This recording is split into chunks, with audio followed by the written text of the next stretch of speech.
when we want to go with the flow, we also want to catch our mind. It's very important that we do practices, and one of the great ones that I love is how we can, you know, hum out our noise in our brain. Just hum. Whenever you find your brain being noisy, hum. And if you find your brain telling you naughty things about yourself, like I heard recently, and not speaking kindly to itself, you have to make sure that you instruct, because you're the boss of your brain. Your soul is way the boss of your brain. Your brain's only temporary too, by the way. And so you can go ahead and tell it, you know, speak nicer to me, be kinder to me. We're doing our best. You're not in charge of me. We're going to the heart, remember? So I'm asking you to be quiet, and I don't need to hear your information or your noise. Heart, what do you have to say? Because remember when I talked to you in one of our earlier videos about the heart is the seat of consciousness. The heart is where you want to live from. What is consciousness? It's awakeness. It's awareness. It's enlightenment. What are we looking for if we're not looking for that? If you're not looking to remember who you are, there is the big problem in the health and the prosperity and divinity that you are able to walk in when you're embodied. And so if you're not willing to quiet the noise of your mind, I used to tell my brain things like, and I won't say this on the TV show so much, but shut that up, because I didn't ask you for your opinion. I don't want to have anything to do with what you have to say. And because when I was studying quantum physics at the time too, because I was fascinated that my back could be straight in 10 days, and I was out of pain. So I had to go, well, how does physics work in there as well? And whew, so cool how it affects healing. But I would actually found that when your brain, you know, if you guys have ever seen the Alaska truck drivers going up to Alaska, the big truckers, and in the springtime when the permafrost is melting and they have these deep ruts with these heavy trucks going up to Alaska, and if they ever get stuck, it's not easy to get them out during that time at all, right? And you know what, when I first saw that, and I think I've only seen it one time, but it made such an impression on me, because I realized that's the neural pathways in the brain, because they get so familiar and they get so connected to what they think is, and the brain wants to get the information as quickly as possible. So it's going to go the familiar route, right? So it's going to go deep into these roots and make ruts of habitual patterns that tend to be not so healthy for us, because once we recognize and we evolve in our consciousness, then we want to change those neural pathways, right? And so what we do is we make another choice. I'm not doing that anymore. And the neural there's these beautiful little suction cups that look like the bottom of a gecko, and they suck as soon as you change your mind about something. Those little suction cups immediately unhook off one neural pathway and stick onto a new one and create a whole new reality. I just had a guy recently who just quit smoking with no effort, just no effort, because I said, here's how you change a pattern in the brain. And when you're not doing it because your heart says, I'm done with that, and your brain says, but you're so used to it, and this is what we do, and this is the time we do it, and it's like, no, we don't need to do that anymore, just change the pattern in the brain.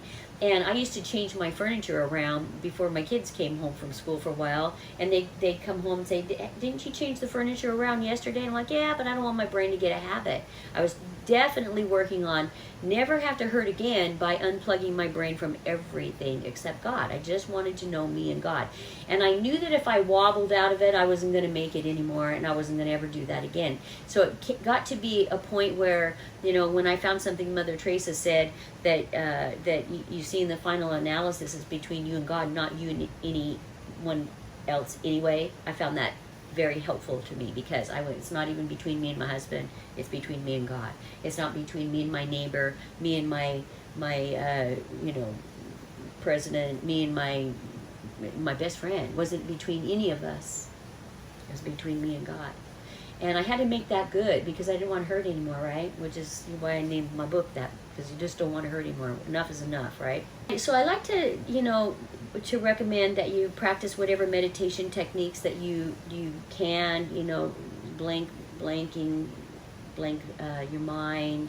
When you see a thought come in, look at your irises. That's a good way to do it, is look at your irises and in a mirror, and if you see your eyes move off your focus, you know that your brain is engaging. You tell your brain, not now, we're not thinking right now, remember, shh, shut up, we're not doing that. and it'll quiet. Eventually it'll quiet, and be so thankful, because it still has to monitor the stars and the gravity and the red blood cells and the white blood cells, and it's really busy. We're asking it to figure out our tomorrows from our yesterdays, and what happened to now, and how's your body supposed to respond at 238 miles per hour in your immune system, from your spleen to your pineal gland to your adrenal, if you're not in, because you're worrying about what's next. It's insane. So insane. And also, I got into this yesterday with somebody too. Oh, you're trying to think of what they're thinking? I said, you know what I call that? Double insane. You're not even supposed to be in your own brain. You got to get out of other people's too. And it was very helpful for people to be able to watch how somebody with great practice, me too, I had to work on it too, to stay centered in what I'm doing, and I still have my priorities. I'm not on the phone even with Angel Farms. When I'm done at the end of the day, I'm done, unless I'm inspired to answer the phone. But I'll do it when I get another chance. But I'm not going to be stressed about it. I'm not going to be, oh my gosh, what's going to happen if I don't answer the phone? Because I might be having a time with my partner. I might be wanting to go for a walk, or to a movie, or go hang out, or go check on something with him on the property. And so because my focus, even in quantum physics, say what we focus on, we create.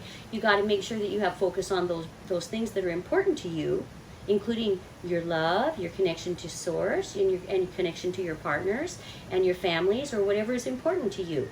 If you're working on a project and you didn't do some focus on it, the project would never happen. And so you have to do some focus on it. It doesn't have to be 24/7, but it has to be work the neural pathways and get on target, and then your brain will happen without you having to think about it all the time.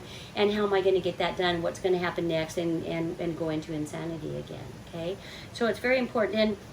And so on my website, angelfarms.com, on my freebies download, you can check out Angel Instant Fear Release Technique. So I'm going to walk everybody through that, because this is about flowing with presence. And when you're doing this, you're going to find yourself, if you find your brain trying to pull you out a little bit, you can go, wow, did you feel that breeze right now?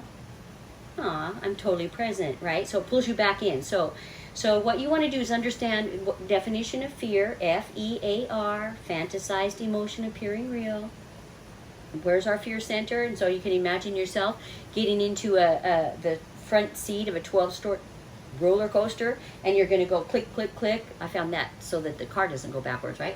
Click, click, click, and you're going up 5 stories, 10 stories, 12 stories, boom! And where you feel that in your body is in your gut, right? So in a human body, this is where everybody feels the energy of fear. And then once you feel that, you stop, you put your hand on your belly, and you take a big belly breath.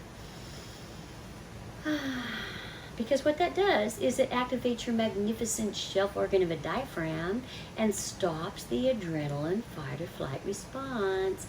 And isn't that nice to know? It works immediately with your little adrenals, which sits on top of your kidneys, little walnut-shaped organs that release the natural steroid into the system to suppress white cell production for all of you with autoimmune system issues. So it's just a worry thing, sweethearts.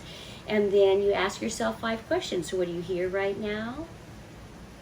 I don't know if you can hear what's on here, but there's a waterfall in the background. What do you see? Hello? What do you smell? What do you taste in your mouth?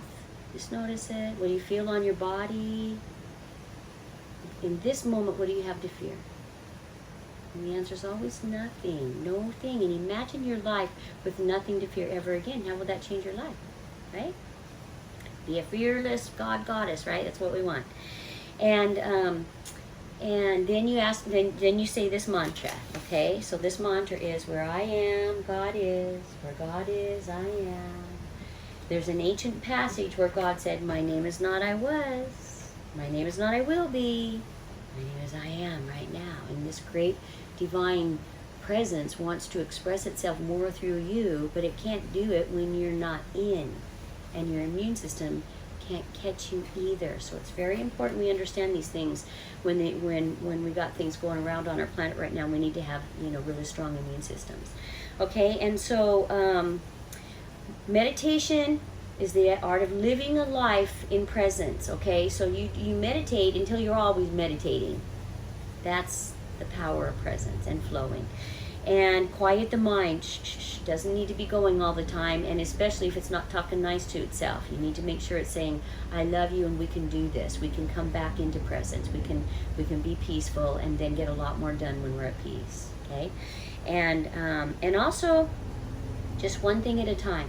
If there's lots of things going all different directions, do the one thing in front of you. Not even if you think, well, I need to prioritize, I need to be what's first, but that's going to get you back into your brain to count your list. Instead of what's right here in front of me that I can see that I can do right here, right now.